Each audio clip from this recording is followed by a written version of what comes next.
Good morning, students, and welcome to the physical chemistry lecture. And today you are going to learn the ferric chloride water system. Here, the number of hydrates that are formed in this phase, in this system, they are dodecahydrate of ferric chloride, and it is represented by the formula Fe2Cl6 with 12H2O molecule. This is the first hydrate that is formed, dodecahydrate of ferric chloride, then heptahydrate of ferric chloride having formula Fe2Cl6 7H2O, then pentahydrate of ferric chloride, that is Fe2Cl6 5H2O, and the tetrahydrate of ferric chloride, that is Fe2Cl6 with 4H2O molecule. Then the anhydrous ferric chloride and solution of ferric chloride and water and ice. These are the number of phases that are involved in the phase diagram of ferric chloride water system, and all the compositions of all phases it is explained with the help of ferric chloride and water. So this system is two component system. Remember, in case of ferric chloride and water, there is formation of four different hydrates with congruent melting point. As already I have explained to you, dodecahydrate, heptahydrate, here pentahydrate, and here tetrahydrate. And the formula of ferric chloride, instead of writing FeCl3, uh, there is a they written Fe2Cl6 to avoid the water molecule fractional number of water molecules at heptahydrate and pentahydrate. So this is the phase diagram of the ferric chloride water system. Here, at first I will explain you the theory part and then the diagram. In the ferric chloride water system, four congruently melting compounds are formed. Four congruently melting points are formed, and which are dodecahydrate, that means Fe2Cl6 with 12H2O molecules, then heptahydrate, that is Fe2Cl6 with 7H2O molecules, pentahydrate, that is Fe2Cl6 with 5H2O molecules, and tetrahydrate, that means Fe2Cl6 with 4H2O molecules.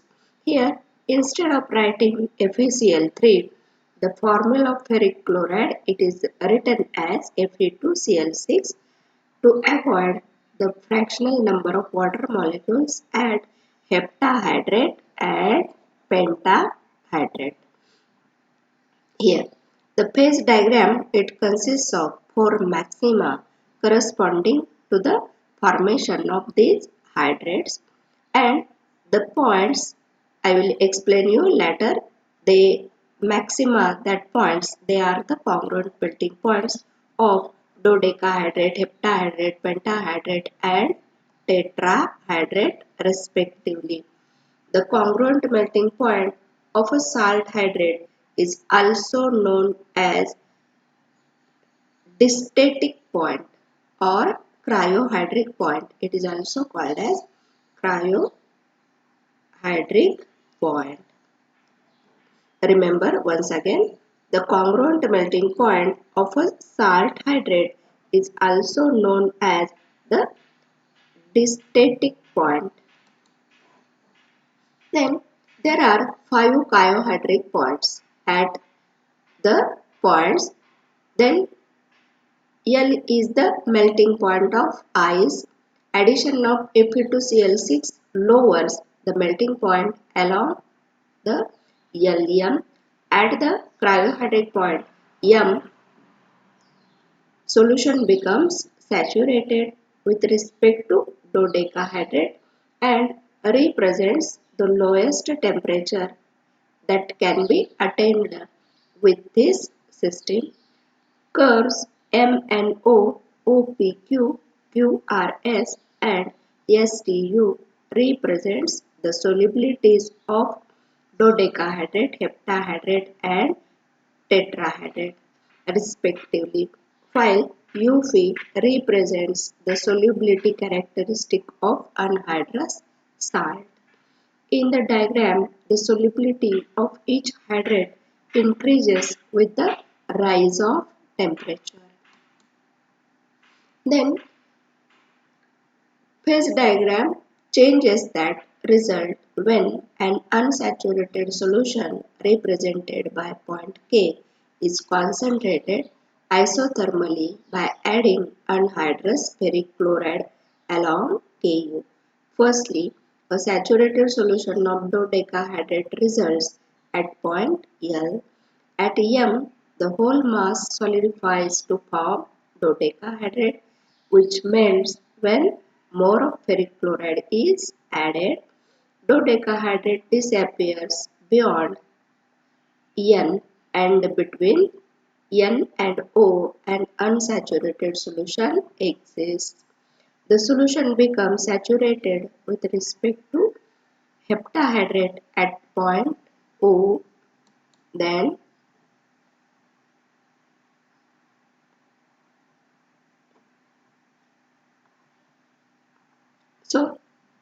we see the phase diagram here. So concentrate on this phase diagram. As already I have explained to you, the phase diagram of ferric chloride water system, it consists of this C, E, G and J. These points C, E, G and J, they are the congruent melting points of dodecahydrate, heptahydrate, pentahydrate and tetrahydrate. And these points B, D, F, H and K, they are the eutectic points or also called as cryohydric points. Then we see the explanation of all the curves involved in this diagram here. This is as usual A point. At this axis we have 100% water and at this axis we have 100% ferric chloride. Then 0% water here and here 0% ferric chloride. Then this is the temperature axis and here it is the composition. And the area which is above these points A, B, C, D, E, F, G, H, J, K and L. This area it contains a homogeneous solution of ferric chloride and water. That means the single phase, that is the solution phase. And by the application of phase rule, the areas are bivariant systems. Areas are bivariant systems. Then this point A having temperature 0 degree centigrade. It is the freezing point of water. This is the 0 degree centigrade temperature and this A point having 0 degree centigrade temperature, it is the freezing point of water. And the freezing point of water, it lowers along the curve AB due to the successive addition of ferric chloride into water. Here, this curve AB, along this curve, the freezing point of water, it decreases along the curve AB due to the successive addition of ferric chloride into water, and this temperature having a minus 55 degrees centigrade. As soon as we reach at this temperature of B point, in the solution, a new solid freezes out. New solid separates out. And that new solid, it is a ferric chloride dodecahydrate. That means ferric chloride with 12 H2O molecules. And at this B point, three phases are in equilibrium. Here it is the ice, here it is the ferric chloride with 12 water molecules, that is dodecahydrate, and above this point there is a solution.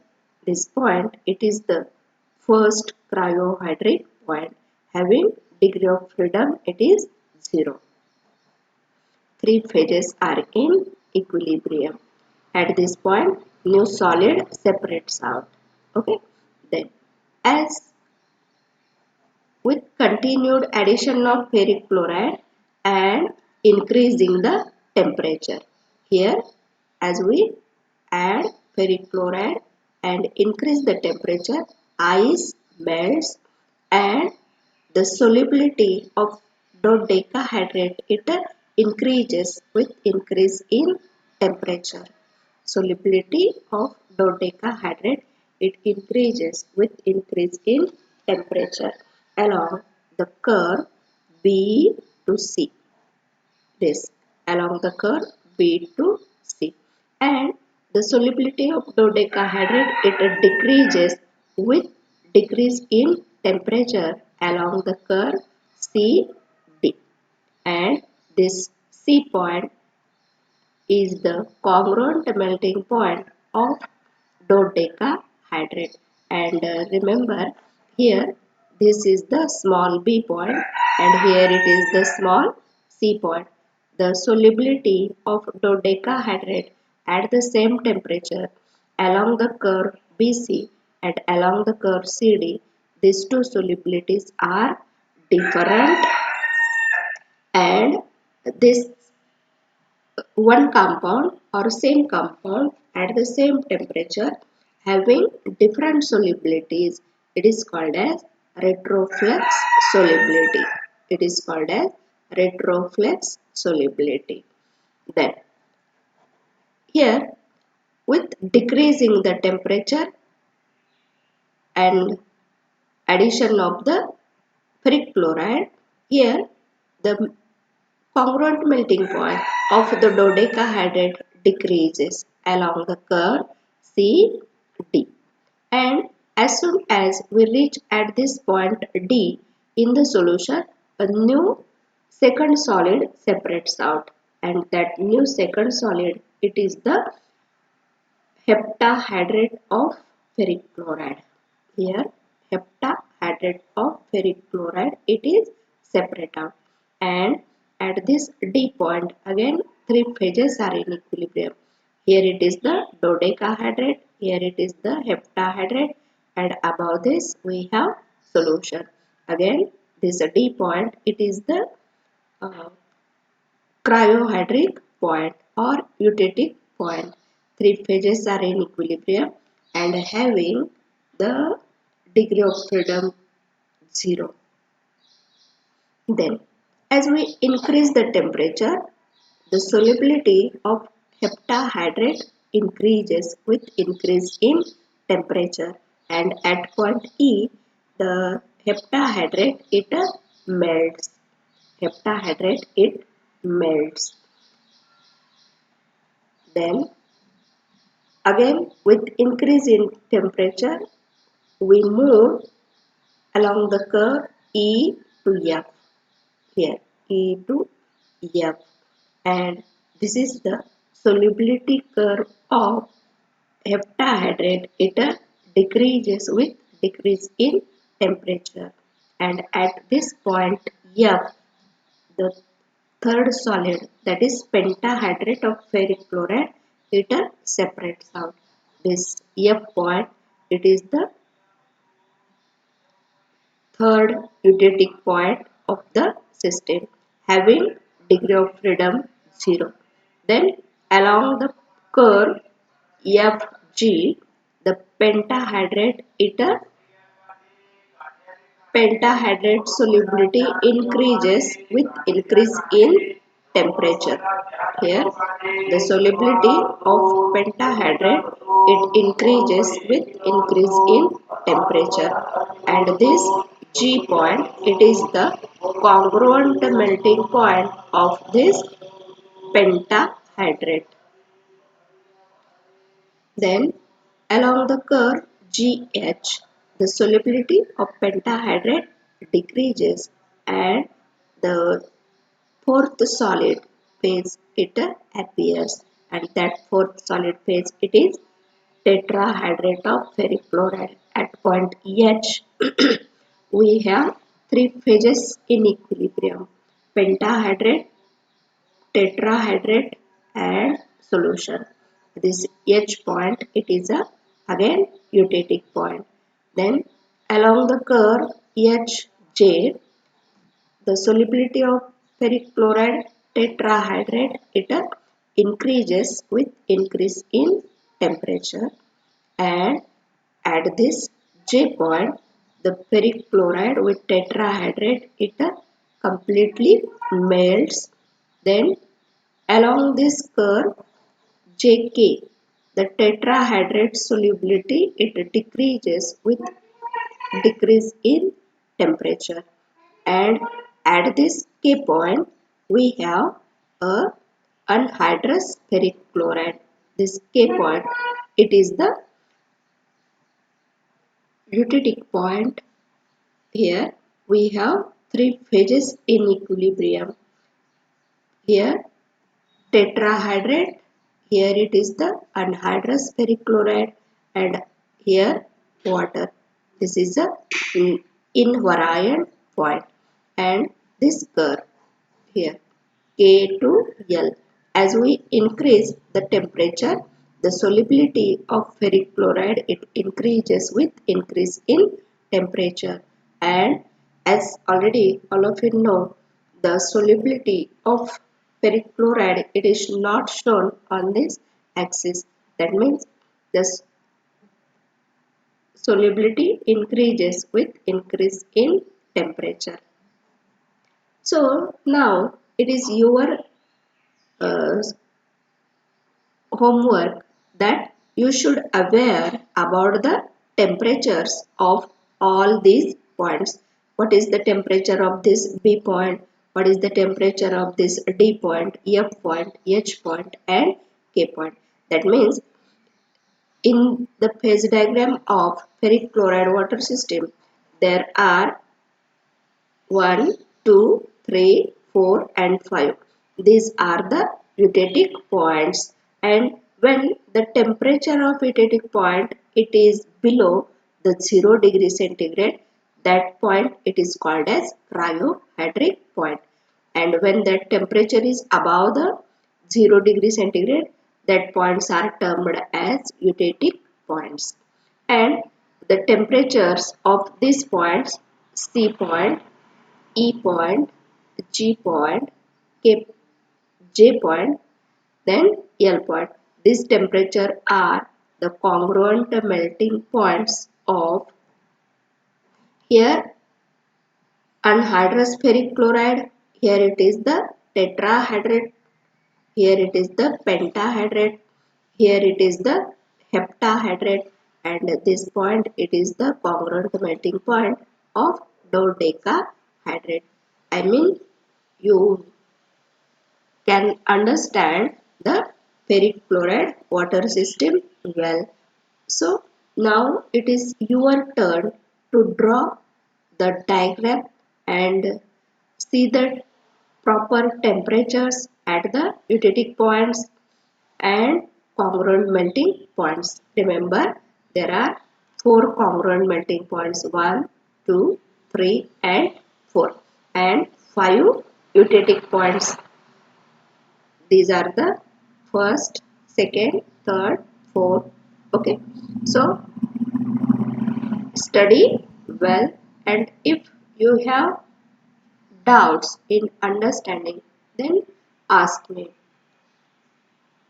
So tomorrow we will see the three component system, and it is the last part of this phase, equilibria. So study well, stay home, and stay safe. Thank you.